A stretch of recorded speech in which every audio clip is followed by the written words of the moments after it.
ലഗ്നാൽ ഏഴാം ഭാവമായി ശുക്രൻ നിൽക്കുകയും ശുക്രന്റെ ഇരുവശവും പാപഗ്രഹങ്ങൾ നിൽക്കുകയോ ശുക്രന്റെ 4-ലോ 8-ലോ പാപഗ്രഹങ്ങൾ നിൽക്കുകയോ ചെയ്യുകയാണെങ്കിൽ അയാളുടെ ഭാര്യ കയറുകൊണ്ടോ തീ കൊണ്ടോ കെട്ടിടത്തിന്റെ മുകളിൽ നിന്ന് വീണ് കൊല്ലപ്പെടാനുള്ള ഒരു സാധ്യതയുണ്ട്. നമസ്കാരം. ഇക്കഴിഞ്ഞ ദിവസം ഒരു 15കാരായ 10ാം ക്ലാസ്സിൽ പഠിക്കുന്ന 5 വിദ്യാർത്ഥികളുടെ മർദ്ദനമേറ്റ് അവരുടെ സഹപാഠിയായ ഒരു 15കാരൻ 10ാം ക്ലാസ്സുകാരൻ കൊല്ലപ്പെട്ടിരിക്കുന്ന ദുഃഖകരമായ വാർത്തയുടെ സാഹചര്യത്തിലാണ് ഞാനിപ്പോൾ ഹൃദയവേദനയോടുകൂടി ഈ വീഡിയോ ഇപ്പോൾ ചെയ്യുക. കുട്ടികളെ അല്ല ഞാൻ കുറ്റം പറയുക, ആ കുട്ടികളെ വളർത്തിയ രക്ഷിതാക്കൾക്കും ആ കുട്ടികൾക്ക് വിദ്യാഭ്യാസം കൊടുത്ത ഇവിടുത്തെ വിദ്യാഭ്യാസ സ്ഥാപനങ്ങൾക്കും ഗുരുക്കന്മാർക്കുമൊക്കെ കാര്യമായി ഈ സംഗതിയിൽ ഉത്തരവാദിത്വമുണ്ട്.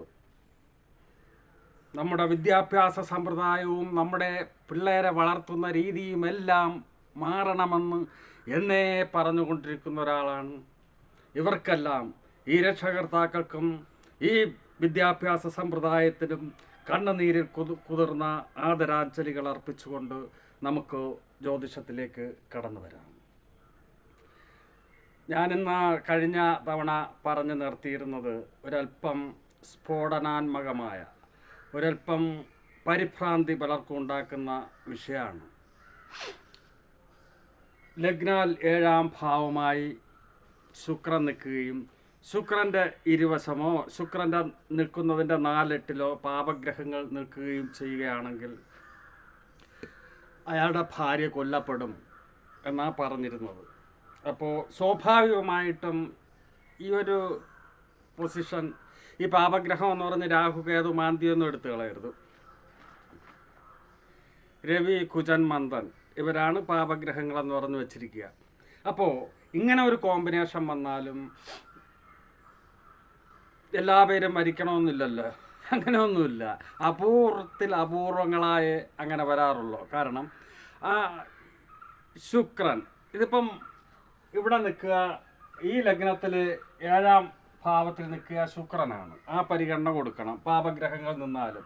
അതുപോലെ തന്നെ ശുഭയോഗ ദൃഷ്ടികൾ, മറ്റ് ബന്ധങ്ങൾ ഒരുപാടുണ്ട്. ശുഭയോഗ ദൃഷ്ടി എന്നതിലുപരി പരസ്പരം പരിവർത്തനം, പരസ്പരം കേന്ദ്രങ്ങളിൽ ശുഭന്മാർ നിൽക്കുക, പരസ്പരം ത്രികോണങ്ങളിൽ നിൽക്കുക, ഇങ്ങനെ ഒട്ടനവധി ബന്ധങ്ങളുണ്ട്. ഇതിലേതെങ്കിലും ഒരു ബന്ധം വരാം. അങ്ങനെയാണെങ്കിൽ അത് സാധ്യമല്ല. അപ്പോൾ ഞാനൊരു നിയമം ഇങ്ങനെ പറഞ്ഞു പോകുമ്പോൾ ആ നിയമം കേട്ട് ഒരു രീതിയിൽ നിങ്ങൾ പരിഭ്രമിക്കരുത്. എന്നാൽ ജ്യോതിഷം സ്വന്തം ജീവിതവുമായി എപ്പോഴും കൂട്ടിക്കുഴച്ച് വച്ചാൽ അത് പഠിക്കാൻ പറ്റുകയില്ല. അപ്പോൾ എനിക്ക് പറയാനുള്ളത്, വീനസ് യൂട്യൂബ് ചാനൽ ഇനിയൊരു സുപ്രധാനമായ ഒരു വഴിത്തിരിവിലോട്ട് പോകാൻ പോവുകയാണ്. അതിന് കാരണം പലപ്പോഴും ചില മാറ്റങ്ങൾ ഞാൻ വരുത്തിയിട്ടുണ്ട്. അപ്പോൾ ഇപ്പം വരുത്താൻ പോകുന്ന മാറ്റം, ഞാൻ തിങ്കളാഴ്ച മാത്രമേ നമ്മുടെ ജ്യോതിഷം ശാസ്ത്രീയ പഠനം ഇടുന്നുള്ളൂ. ബാക്കി ദിവസം ചിലപ്പോൾ ഷോർട്സുകളുണ്ടാവും, പോസ്റ്റുകളുണ്ടാവും. അല്ലാതെ ഞാൻ വെള്ളിയാഴ്ച ദിവസം പലരും പറഞ്ഞിട്ടുണ്ട് എനിക്ക് ഇന്ന ഇത് വേണം. കാരണം ഇതിലിടാൻ പറ്റാത്ത കാര്യങ്ങൾ, ഇതിൽ കൂടെ ഡീപ്പായിട്ടുള്ള കാര്യങ്ങൾ, ഈ 5ാം ക്ലാസ്സിൽ പഠിച്ചുകൊണ്ട് വരുമ്പം എനിക്ക് ഡിഗ്രിക്ക് പഠിക്കണം, PGക്ക് പഠിക്കണം എന്നൊരാൾ വന്നാൽ അത് ബുദ്ധിമുട്ടാണ്. അങ്ങനെക്കൊത്ത വിഷയം ഒരാൾ ചോദിച്ചിരിക്കുന്നു, മൃത്യുസ്ഫുടം, മറ്റേ സ്ഫുടം, ഇതെല്ലാം ഇടണം, മറ്റേ മറിച്ചെന്ന്. അങ്ങനെ ഇട്ടാൽ മനസ്സിലാകായികയുടെ വിഷയം ഈ വിദ്യാർത്ഥികൾക്കുണ്ട്. അപ്പോൾ അങ്ങനെയാണെങ്കിൽ അവർക്ക് വേണ്ടിയിട്ട് കൂടുതൽ ഡീപ്പായിട്ട് മുന്നോട്ട് പോകണം. കാര്യങ്ങൾ ഞാനിപ്പോൾ പറയുന്ന കാര്യങ്ങളെല്ലാം അറിയാം, പക്ഷെ ഇനിയും അതിനും അപ്പുറം കടന്ന് എനിക്ക് പോകണം എന്ന് ചിന്തിക്കുന്നവർക്ക് വേണ്ടി ഞാൻ വെള്ളിയാഴ്ച ദിവസം ഒരു പെയ്ഡ് പ്രോഗ്രാമായിട്ട്, അതായത് 299 രൂപ ഒരു മാസം അടച്ചാൽ 4-5 വീഡിയോ, എല്ലാ വെള്ളിയാഴ്ചയും എന്തായാലും വീഡിയോ ഉണ്ടാവും. ഇന്നേ ദിവസം ഞാൻ ഒരു വീഡിയോ അപ്ലോഡ് ചെയ്തിരിക്കുകയാണ്. അപ്പോൾ അത് പെയ്ഡായിട്ട് മെമ്പർഷിപ്പ് എടുക്കുന്നവർക്കാണ്. അത് 299 രൂപ എനിക്കല്ല അടക്കേണ്ടത്. അതിൻ്റെ മാർഗം ഞാൻ പറഞ്ഞുതരാം. വീനസ് യൂട്യൂബ് ചാനൽ എന്ന് സെർച്ച് ചെയ്ത് എൻ്റെ ഏതെങ്കിലും ഒരു വീഡിയോ എടുക്കുക. അവിടെ നിങ്ങളുടെ ആ വീഡിയോക്ക് താഴെ ഓൺ ചെയ്യുമ്പോൾ ചേരുക എന്നോ ജോയിൻ എന്നോ ഒരു വാക്യം കാണും. അതിൽ ക്ലിക്ക് ചെയ്യുക. ക്ലിക്ക് ചെയ്യുമ്പോൾ വീണ്ടും താഴെ ചേരുക എന്നോ ജോയിൻ എന്നോ കാണും. അതിൽ ക്ലിക്ക് ചെയ്ത ശേഷം അപ്പോഴത്തേക്കും നിങ്ങളുടെ ക്രെഡിറ്റ് കാർഡോ ഡെബിറ്റ് കാർഡോ ഗൂഗിൾ പേ, പേടിഎം എന്നിവയിലുള്ള UPI കോഡ് വെച്ചോ പേയ്മെൻറ്റ് നടത്താം. അപ്പോൾ നിങ്ങളതിൽ മെമ്പർഷിപ്പ് ആവും. ഒരു മാസത്തെ വീഡിയോ കാണാം. അത് ഇനി മുന്നോട്ട് പോകാൻ താല്പര്യമില്ല, ഇതെനിക്ക് വേണ്ട ഉണ്ടെങ്കിൽ പിന്നെ അടയ്ക്കുകയും വേണ്ട. അടച്ചാൽ അടുത്ത് കാണാം. അതാണ് ഒരു രീതി. പിന്നെ പലപ്പോഴും പലരും വീഡിയോ ചെയ്യണം ജാതകത്തിന് എന്ന് പറഞ്ഞ് അയച്ചിട്ടുണ്ട്. അത് ചെയ്യാം. അതായത് അവർക്ക് നമ്മൾ ജാതകം പണ്ടെഴുതി സൂക്ഷിച്ചു കഴിഞ്ഞാൽ ഈ ഗണിതവും കാര്യങ്ങളും അല്ലെങ്കിൽ എന്തെങ്കിലും ഇവരുടെ കുറിപ്പുകൾ നമുക്ക് മനസ്സിലാവുകയില്ല. അത് വീണ്ടും ജ്യോത്സ്യൻ്റെ മുമ്പ് കൊണ്ടുപോകണം. അതിനേക്കാൾ ഇത് തന്നു കഴിഞ്ഞാൽ നിങ്ങളുടെ ഡേറ്റ് ഓഫ് ബർത്ത് ആരുടെയെങ്കിലും ജാതകം വീഡിയോ ആക്കി ഇതുപോലെ തന്നെ വിശദമായി ഓരോ കാലഘട്ടത്തിലെയും കാര്യങ്ങൾ, ജീവിതയാത്രാ അനുഭവങ്ങൾ എவ்விதമായിരിക്കുമെന്നുള്ള കാര്യം ഞാൻ പറഞ്ഞ് പേഴ്സണലായിട്ട് തന്നെ വീഡിയോ ആയിട്ട് അയച്ചു തരികയും ചെയ്യാം. നിങ്ങൾക്കത് ജീവിതകാലം മുഴുക്കുകയും സൂക്ഷിക്കുകയും ചെയ്യാം. അപ്പോൾ നമുക്ക് ഇന്ന് ഞാൻ പറയാൻ ഉദ്ദേശിക്കുക വിചാരപ്രകരണം എന്ന് പറഞ്ഞിട്ട് അധ്യായത്തിൽ ഇറ്റും കുറച്ച് നിയമങ്ങളും കാര്യങ്ങളും പറയാനുണ്ട്. പക്ഷേ ഇന്ന് സമയമില്ല. എനിക്ക് കുറച്ച് അഭിപ്രായങ്ങൾ കൂടെ ഒന്ന് കമൻ്റ് ബോക്സിന് മറുപടി പറയേണ്ടതുണ്ട്. അതുകൊണ്ട് കഴിഞ്ഞ എപ്പിസോഡിൻ്റെ തുടർച്ച അടുത്ത എപ്പിസോഡിലാക്കാം.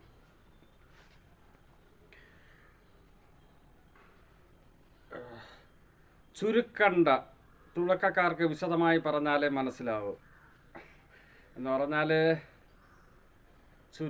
ചുരുക്കി പറയണം എന്ന ഏതോ വീഡിയോ കണ്ടിട്ട് ഒരു അഭിപ്രായം വന്നിരിക്കുന്നു. ആളുകളുടെ സമയം മെനക്കെടുത്താതെ ഉള്ള കാര്യം ചുരുക്കി പറയുക. അപ്പോഴാണ് വേറൊരാൾ പറഞ്ഞിരിക്കുന്നത് ചുരുക്കണ്ട തുടർച്ചക്കാർക്ക് വിശദമായി പറഞ്ഞാലേ മനസ്സിലാവും. എങ്ങനെ പറഞ്ഞാലും ആരെന്ത് അഭിപ്രായം പറഞ്ഞാലും ഞാൻ എൻ്റേതായ രീതിയിൽ എനിക്ക് സംസാരിക്കാൻ പറ്റും. ഭാവി പ്രവചനം തെറ്റിയേക്കാം, പക്ഷേ ഒരാളുടെ സ്വഭാവം വ്യക്തമായി അയാളുടെ ജാതകം കണ്ടാൽ പറയാൻ കഴിയുമെന്നാണ് എൻ്റെ അഭിപ്രായം. ഒരു അഭിപ്രായം പറഞ്ഞിരിക്കുകയാണ്. ശരിയായിരിക്കാം, ശരിയാണ്.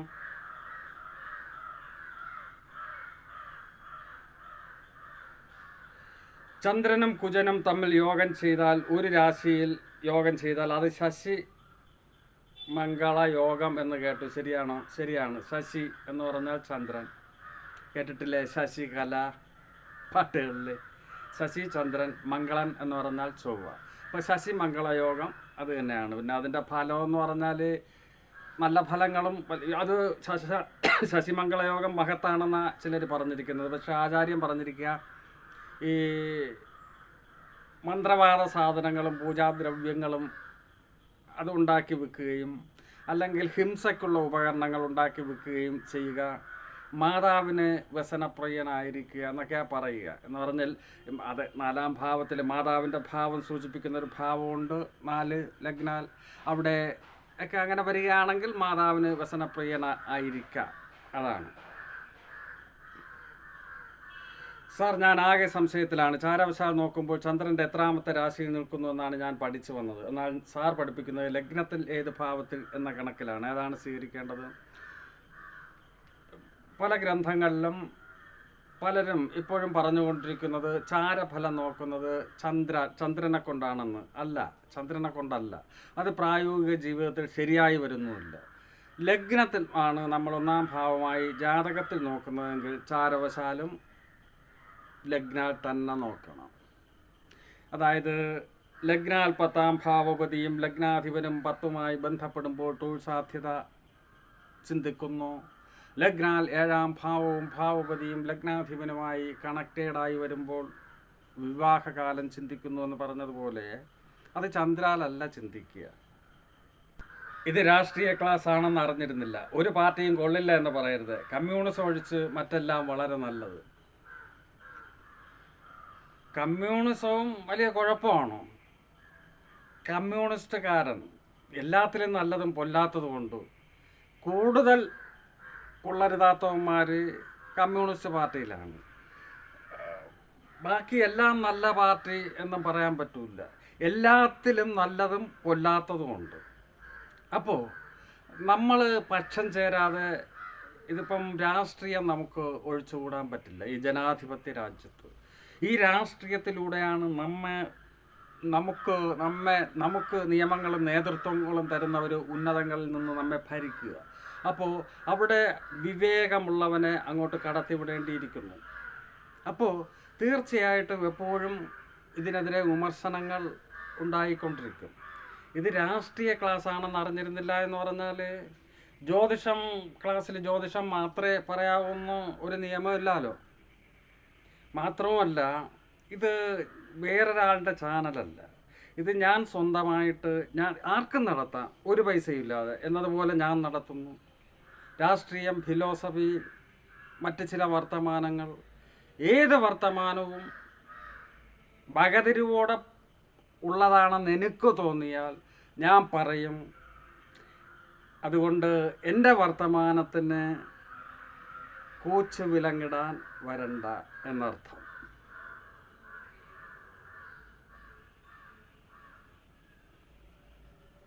അടുത്ത് ഒരു ജാതകമാണ് ഇട്ടിട്ടുള്ളത്, ഒരു പേഴ്സണലായിട്ട്. അത് എന്നോട് തന്നെ ചോദിക്കുക.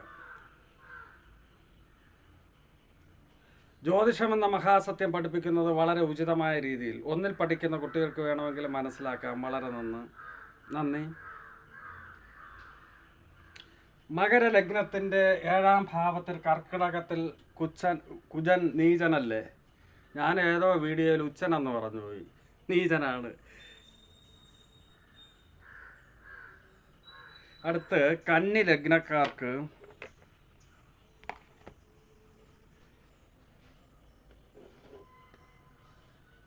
സൂര്യൻ, ബുധൻ, ശുക്രൻ 3 പേരും ഒരുമിച്ച് മേടം രാശിയിൽ നിന്നാൽ എന്താണ് ഫലം? അപൂർണമായ ഗ്രഹനില വെച്ച് ഒരു റിസൾട്ട് പറയുക അസാധ്യമാണ് കേട്ടോ, അസാധ്യമാണ്. എന്നാലും ചോദിച്ച സ്ഥിതിക്ക് പറയാം. ലഗ്നാധിപൻ 8-ൽ, 12ാം ഭാവപതി 8-ൽ ഉച്ചൻ, 2ാം ഭാവപതി 8-ൽ. അങ്ങ് ഇപ്പോൾ അല്ല, 8-ൽ നിൽക്കുന്ന ഗ്രഹങ്ങൾക്ക് 2-ലേക്ക് ദൃഷ്ടിയുണ്ട്. ലഗ്നാധിപൻ ഉച്ചനായി നിൽക്കുന്ന 12ാം ഭാവപതിയുമായി ചേർന്ന് 2-ലേക്ക് ദൃഷ്ടി. വിദ്യാഭ്യാസം ഉന്നതമായ രീതിയിൽ കിട്ടും എന്നാണ് കണക്കാക്കേണ്ടത്, ആ വ്യക്തി കൂടെ വിചാരിച്ചാൽ. വിദ്യാകാരകൻ കൂടെയാണ് ബുധൻ. പിന്നെ വ്യാഴം എവിടെ? ഈ 8ാം ഭാവപതി എവിടെ? അതൊക്കെ അന്വേഷിക്കേണ്ടിയിരിക്കുന്നു. അടുത്ത് 7ാം ഭാവാധിപൻ നിൽക്കുന്ന നക്ഷത്രാധിപനെ നോക്കണോ അതോ അത് നോക്കണ്ട? സാർ, ഈ രാഹു കേതുക്കൾക്ക് പ്രശ്നം നോക്കുമ്പോൾ മാത്രം നോക്കാനുള്ളതാണോ? അത് അങ്ങനെയാണ്. അതെങ്ങനെ പ്രശ്നത്തിൽ മാത്രം ഈ രാഹുകേതുക്കൾ ഉണ്ടായി വരുന്നത്? അപ്പോൾ സൂര്യഗ്രഹണം ചന്ദ്രഗ്രഹണത്തിൽ ജനിച്ചാലുള്ള ഒരു ഫലം ഒന്ന് പറയാമോ? അത് പറയാം. സൂര്യഗ്രഹണത്തിലും ചന്ദ്രഗ്രഹണത്തിലും മാത്രമല്ല, അവിടെ ലഗ്നം അത് ഈ നക്ഷത്രഫലം പോലെ ആയിപ്പോവും. സൂര്യഗ്രഹണത്തിൽ ജനിച്ചാൽ അല്ല, ഇങ്ങനെയൊന്നുമില്ല. സൂര്യഗ്രഹണവും ചന്ദ്രഗ്രഹണവും കണ്ടുപിടിക്കാനുള്ള 2 ആക്സിസാണിത് രാഹുകേതുക്കൾ. മാന്തി ഒരു ദോഷ സമയവിശേഷത്തെ സൂചിപ്പിക്കുന്നതുമാണ്. ഇത് പ്രശ്നത്തിൽ നോക്കാറുണ്ടോ? ശരിയായി വരാറുണ്ട്, ജാതകത്തിൽ ശരിയാകുന്നില്ല. അപ്പോൾ 4ഉം 5ഉം ഭാവാധിപൻ 12-ൽ പോയാൽ വേറെ കുഴപ്പമുണ്ടാകില്ലേ? മാത്രമല്ല, 12-ൽ നിന്ന് ദൃഷ്ടി ചെയ്താൽ ഈ പറഞ്ഞ പോലെ പൂർണ്ണമായി ലഭിക്കുമോ? യോഗകാരകനാണെങ്കിലും ഒരു പാവനാണല്ലോ. ശരി, ഏതോ വീഡിയോ കണ്ടിട്ട് പറയുകയാണ്, യോഗകാരകനാണെങ്കിലും പാപൻ തന്നെ ശനി. ഏത് പാപനായിരുന്നാലും ഈ 9ാം ഭാവാധിപത്യം, ത്രികോണാധിപത്യം, കേന്ദ്രാധിപത്യം, ഇങ്ങനെ അതുപോലെ തന്നെ യോഗകാരകത്വമൊക്കെ വരുമ്പോൾ അത് അതിൻ്റേതായ ഒരു മേന്മയുണ്ടാവും. പാപൻ എന്ന് പറയുമ്പം എപ്പോഴും നമ്മളെ പിടിച്ച് കൊല്ലാൻ നിൽക്കുന്നവനല്ല എന്നർത്ഥം. സ്ഫുടങ്ങളുടെ ഗുണനം, ഹരണം എന്നിവ പഠിപ്പിക്കുമോ? എൻ്റെ ആദ്യകാല വീഡിയോകൾ സെർച്ച് ചെയ്ത് കാണുക. ഞാൻ തുടക്കം മുതൽ ഓർഡറായിട്ട് അത് തന്നെയാണ് ഇട്ടിട്ടുള്ളത്. എൻ്റെ ഭാര്യയുടെ 5-ാം ഭാവപതി ശനി 8 നീചൻ, കന്നി ലഗ്നാധിപതി ബുധൻ, ശുക്രൻ, സൂര്യൻ, ഗുളികൻ, ശനി എന്നിവർ മേടത്തിൽ. എനിക്കൊരു ആൺകുട്ടി മാത്രം. അവൾ ഇരട്ടയാണ്. ഇരട്ടയ്ക്ക് 2 പെൺകുട്ടികൾ എന്ന് പറഞ്ഞാൽ ഇദ്ദേഹത്തിൻ്റെ ഭാര്യ 2 ഇരട്ടക്കുട്ടികളിൽ ഒരാളെ വിവാഹം കഴിക്കുകയും അതിൽ ഒരാൺകുട്ടി മാത്രം ഉണ്ടാവുകയും അതേ ഗ്രഹനിലയിൽ ജനിച്ച മറ്റേ പെൺകുട്ടിക്ക് 2 പെൺകുട്ടികളുമാണ്. ഇതെങ്ങനെ സംഭവിച്ചിരിക്കുന്നതാണ് ചോദിച്ചിരിക്കുന്നത്. സ്ത്രീയുടെ മാത്രം ഉത്തരവാദിത്തം അല്ല കുട്ടി ആൺകുട്ടിയോ പെൺകുട്ടിയോ എന്നുള്ളതും എത്ര കുട്ടികൾ വേണമെന്നുള്ളതും. സന്താന പരിശോധന 2 പേർക്കും വേണം. അതാണ് അങ്ങനെ വരിക. സാർ, ഇതുപോലെ 2-ാം വിവാഹം ഒന്ന് ചർച്ച ചെയ്തിരുന്നെങ്കിൽ കൊള്ളാമായിരുന്നു. എന്തിന് 2-ാം വിവാഹം ചർച്ച ചെയ്യുക?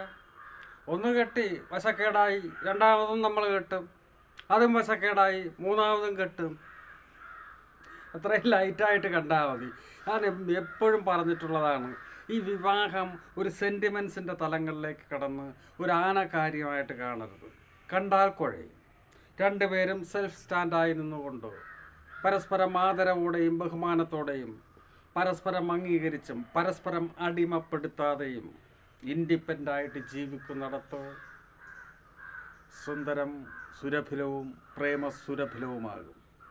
അങ്ങനെ കണക്കാക്കിയാൽ മതി. മോഹൻലാലിൻ്റെ ഐശ്വര്യം അമ്മയുടെയും ഭാര്യയുടെയും പ്രാർത്ഥനയുടെ ഫലം മാത്രം, അതിൽ കേമം അമ്മയുടേത് എന്ന് പറയുന്നതിൽ വിരോധമുണ്ടോ? എൻ്റെ നിഗമനത്തിൽ അങ്ങനെയാണ് കാണുന്നത്. ആയിരിക്കാം. നമുക്കെല്ലാം കൃത്യമായിട്ടൊക്കെ ഇത് പറയാൻ പറ്റുമോ? ആയിരിക്കാം. കുംഭം രാശി ലഗ്നം ആവുകയും ശനി 12-ൽ നിന്നാൽ ലഗ്നാധിപൻ 12-ൽ നിൽക്കുന്ന ഫലമാണോ 12-ാം ഭാവാധിപൻ 12-ൽ നിൽക്കുന്ന ഫലമാണോ ഉണ്ടാകുക? കുംഭം രാശി ലഗ്നമാവുകയും ലഗ്നാധിപനായ ശനി 12-ൽ നിൽക്കുകയും ചെയ്താൽ ലഗ്നാധിപൻ 12-ലായിപ്പോയി, അങ്ങനെയാണോ കാണേണ്ടതെന്നാണ് ചോദിച്ചത്. അല്ല, ലഗ്നാധിപൻ തന്നെ. ഈ ശനിക്ക് മാത്രമുള്ളൊരു പ്രത്യേകത, ലഗ്നാധിപന് തന്നെ 12-ാം ഭാവപതി. ഏത് ഭാവപതി ഭാവത്തിൽ നിൽക്കുന്നോ ആ ഭാവത്തിന് പുഷ്ടിമാണ്. 12 വ്യയങ്ങളുടെ ഈ ദുഃഖത്തിൻ്റെയൊക്കെ സ്ഥാനമാണ്. അവിടെ ലഗ്നാധിപൻ വരുമ്പോൾ അത് നല്ലതാണ്, പരിഹരിക്കപ്പെടും എന്നാ പറയുക. ലഗ്നാധിപൻ തന്നെ 12-ൽ വരിക എന്ന് പറഞ്ഞാൽ ഈ 10-ാം ഭാവാധിപനുമായിട്ടൊക്കെ ബന്ധപ്പെടുമ്പോൾ വിദേശ യാത്ര പോലുള്ള വിദേശ തൊഴിൽ പോലുള്ള സാധ്യതകൾക്ക് പോലും സാധ്യതയുണ്ട്. 30 വയസ്സിന് മുകളിൽ ചന്ദ്ര ചിന്തിക്കാമെന്നാണ് എൻ്റെ പക്ഷം. ചിന്തിച്ചോളൂ. പക്ഷെ ഞാൻ പറയുന്നു, ഞാൻ പറയുന്നത് നിങ്ങൾ കേൾക്കണമെന്നും അംഗീകരിക്കണമെന്നും എനിക്കൊരു വാശിയുമില്ല. ഒരാലുമില്ല, ചന്ദ്രാലുമില്ല, ശുക്രാലുമില്ല. ലഗ്നാൽ മാത്രമേ കാര്യങ്ങൾ മുന്നോട്ട് പോകും, ശരിയായി വരുന്നുള്ളൂ. മൗഢ്യം നീചം ഡിഫറൻസ് ഒന്ന് പറയാമോ? അതിൻ്റെ ഡിഫറൻസ് ഞാൻ പറഞ്ഞിട്ടുണ്ട്. പക്ഷെ അതിൻ്റെ ക്ലാസ്സുകളെല്ലാം വരിക പെയ്ഡ് ക്ലാസ്സിലായിരിക്കും.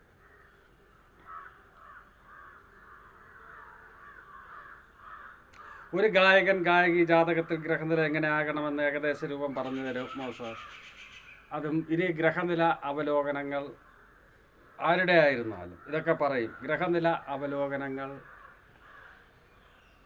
മറ്റേ പെയ്ഡ് ക്ലാസ്സിലായിരിക്കും. എല്ലാ വെള്ളിയാഴ്ചയും അതുണ്ടാവുകയും ചെയ്യും. ഞാൻ പിന്നെ ആദ്യ വീഡിയോ എന്നുള്ള രീതിയിൽ ഒരു വീഡിയോ അപ്ലോഡ് ചെയ്തിട്ടുണ്ട്. അത് പരിവർത്തന രാജയോഗം ഇതെന്ത് എന്നാണ് അതിൻ്റെ തംബ്നെയിൽ ഇതുവരെ അപ്ലോഡ് ചെയ്തിട്ടില്ല എന്നാണ് എനിക്ക് തോന്നുന്നത്. പരിവർത്തന രാജയോഗം, അതാണ് എൻ്റെ ആദ്യത്തെ പെയ്ഡ് വീഡിയോ. പെയ്ഡ് എന്ന് പറഞ്ഞാൽ ഒരു വീഡിയോയ്ക്ക് മാത്രമല്ല, ഒരു മാസം ഒരു 4-5 വീഡിയോ കാണും. അതിൽ തന്നെ ഈ ജ്യോതിഷത്തിനുമപ്പുറം ഹസ്തരേഖയിലെ വളരെ പ്രധാനപ്പെട്ട കാര്യങ്ങൾ, ഒരാളിൻ്റെ കൈ കാണുമ്പോൾ തന്നെ അയാൾ ആയിരിക്കും എന്ന് ഊഹിച്ചെടുക്കാനുള്ള ഒരു സൂത്രപ്പണി. നമുക്ക് അയാളുടെ ഡേറ്റ് ഓഫ് ബർത്ത് ഒന്നും വേണ്ട. അതുപോലെ തന്നെ വാസ്തുശാസ്ത്രത്തിൽ ഏറ്റവും പ്രയോജനകരമായേക്കാവുന്ന ചില അറിവുകൾ ഇതൊക്കെ ഇനി അതിലുണ്ടാകും. അല്ല സാറേ, ഇങ്ങനെ പരസ്യം കയറ്റിയാൽ സാറിൻ്റെ വീഡിയോയെ വല്ലാതെ ബാധിക്കുന്നുണ്ടല്ലോ. ഞാനല്ല പരസ്യം കയറ്റുക, യൂട്യൂബാണ്. ഈ പരസ്യമില്ലാതെ വീഡിയോ കാണുക എന്ന് വെച്ചാൽ എനിക്കും കാശ് കിട്ടുകയല്ല. പരസ്യം വന്നു കഴിഞ്ഞാൽ ആ പരസ്യ വരുമാനത്തിൽ നിന്ന് ഒരു 100 രൂപ കിട്ടുമെങ്കിൽ ഒരു 60 രൂപ ക്രിയേറ്റർക്കും 40 രൂപ യൂട്യൂബ് എടുക്കുക. പരസ്യത്തിലൂടെ എല്ലാവർക്കും വരുമാനം ഉണ്ടാകും. അതുകൊണ്ട് പരസ്യമില്ലാതെ വീഡിയോ കാണുക എന്ന് പറയുന്നത് അസാധ്യം. വിവാഹത്തിന് പ്രോബ്ലം ഉണ്ടെങ്കിൽ വിവാഹം കഴിക്കാതെ ലിവിങ് ടുഗദർ ആയാലും കുഴപ്പമില്ലല്ലോ. വിവാഹം എന്ന് പറഞ്ഞാൽ എന്താണ്? ഒരു താലികെട്ട്, അത് മാത്രമാണ്. ഒരുമിച്ച്, അത് ഒരു തുടക്കം മാത്രമാണ്. ഒരുമിച്ച് ജീവിക്കുന്നത്, ലിവിങ് ടുഗദറും അതുപോലെ രണ്ടും ഒന്ന് തന്നെയാണ്. മറ്റതൊരു ആചാരം. വിവാഹം എന്ന് പറയുന്നത് ഒരു ആചാരം. രണ്ടും ഒന്ന് തന്നെ. ശുക്രൻ്റെ 8 ശനി മകരൻ രാശിയിൽ നിന്നാലോ?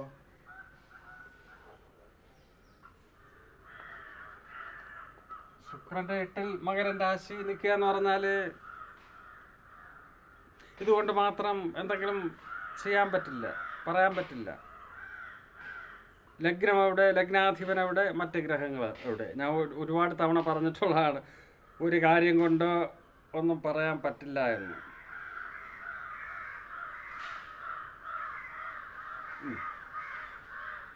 സാർ നമസ്കാരം. പ്രാണസ്ഫുടം, ദേഹസ്ഫുടം, മൃത്യുസ്ഫുടം എന്താണെന്ന് ഒരു വീഡിയോ ചെയ്യുമോ? ആ വീഡിയോ ഒക്കെ ഞാൻ ഈ ജ്യോതിഷം ശാസ്ത്രീയ പഠനത്തിൽ ഇപ്പോഴേ ചെയ്തുകൊണ്ടിരുന്നാൽ ഇപ്പം അത്യാവശ്യം ഒരല്പം വ്യൂവേഴ്സ് ഉള്ളവരെല്ലാം എറിഞ്ഞിട്ട് പോകും. നിവർത്തിയില്ല. നമുക്കത് പെയ്ഡ് ക്ലാസ്സിൽ എടുക്കാമെന്നാണ് ഞാൻ കരുതുക. ഏകദേശം കമൻസുകളും തീർന്നു. ഇന്ന് കമൻസുകൾ ഒരുപാട് ഉണ്ടായിരുന്നത് കൊണ്ട് ഞാൻ എൻ്റെ വാചകമെടുക്ക് വേണ്ടി ഇനി സമയം മെനക്കെടുത്തുന്നില്ല. നിങ്ങൾക്ക് ഈ വീഡിയോ ഇഷ്ടമായെങ്കിൽ ലൈക്ക് ചെയ്യുകയും ഷെയർ ചെയ്യുകയും ചെയ്യുക. അടുത്ത വീഡിയോയിൽ നമുക്ക് ഭാര്യാവിചാര പ്രകടനത്തിലേക്ക് മടങ്ങി വരാം. കാരണം അത് ഞാൻ ഒരിക്കൽ കൂടെ പറയട്ടെ, ഇത് പറഞ്ഞപ്പോൾ തന്നെ ഇത് ഞാൻ നേരത്തെ എടുത്തിട്ടതാണ്. ഒരിക്കൽ പോലും ഈ പ്രീ പ്രൈമറി തലത്തിൽ ഈ അധ്യായമൊന്നും എടുത്തിടതായിരുന്നു. കാരണം ആളുകൾ പരിഭ്രമിച്ചു പോകും. അതുകൊണ്ട് തന്നെ ഈ മരണപ്രകരണം എന്ന് പറഞ്ഞ് മറ്റൊരു, അതുപോലെ തന്നെ ഭാര്യയുടെ ജാതകം കണ്ടിട്ട് ഭർത്താവ് എങ്ങനെ ആയിരിക്കും, മടയനാണോ, വൃദ്ധനാണോ, അംഗവൈകല്യമുള്ളവനാണോ, ക്രിമിനലാണോ, ബുദ്ധിമാനാണോ, ഗുണവാനാണോ എന്ന് സൂചിപ്പിക്കുന്ന സംഗതികളുണ്ട്. പിന്നെ മരണപ്രകടനം പേടിച്ചു പോകും. ഇന്ന കാലത്ത് ഇന്ന ഇടത്ത് ആകാശത്ത് വെച്ചോ ഭൂമിയിൽ വെച്ചോ എങ്ങനെയാണ് വീട്ടിലാണോ മരിക്കുക, അതിനുള്ള ലക്ഷണങ്ങൾ, 30 വയസ്സ് വരെ ജീവിച്ചിരിക്കേണ്ട ലക്ഷണങ്ങൾ, അത് അല്പായുസ്, 60 വയസ്സ് വരെ ജീവിച്ചിരിക്കേണ്ട ലക്ഷണങ്ങൾ, മധ്യായുസ്, 90 വയസ്സ് വരെ ജീവിച്ചിരിക്കേണ്ട ലക്ഷണങ്ങൾ, ദീർഘായുസ്, ഇങ്ങനെയൊക്കെ പറഞ്ഞ ചില നിയമങ്ങൾ പറയുമ്പോൾ അത് കേൾക്കുന്നവർ കുഴപ്പത്തിലെത്തും. അതും ഞാൻ മറ്റേ മെമ്പർഷിപ്പ് ക്ലാസ്സിൽ എടുക്കാനാണ് ഉദ്ദേശിക്കുക. അങ്ങനത്തെ കാര്യങ്ങൾ ഇപ്പോൾ നമുക്ക് പ്രീ പ്രൈമറി തലത്തിലുള്ള ചില നിയമങ്ങൾ പഠിച്ചു വരാം. എന്നാലും പറഞ്ഞു വന്ന സ്ഥിതിക്ക് അതിൻ്റെ പൂർത്തീകരണത്തിലേക്ക് വേണ്ടി ഞാൻ ഈ ഭാര്യാവിചാര പ്രകടനം എന്ന ഇതിലെ ചില നിയമങ്ങൾ കൂടി 1-2 അധ്യായം പറഞ്ഞ ശേഷം നമുക്ക് അടുത്ത് വേറൊരു പോർഷനിലേക്ക് കടക്കാമെന്നാണ് വിചാരിക്കുന്നത്. നന്ദി.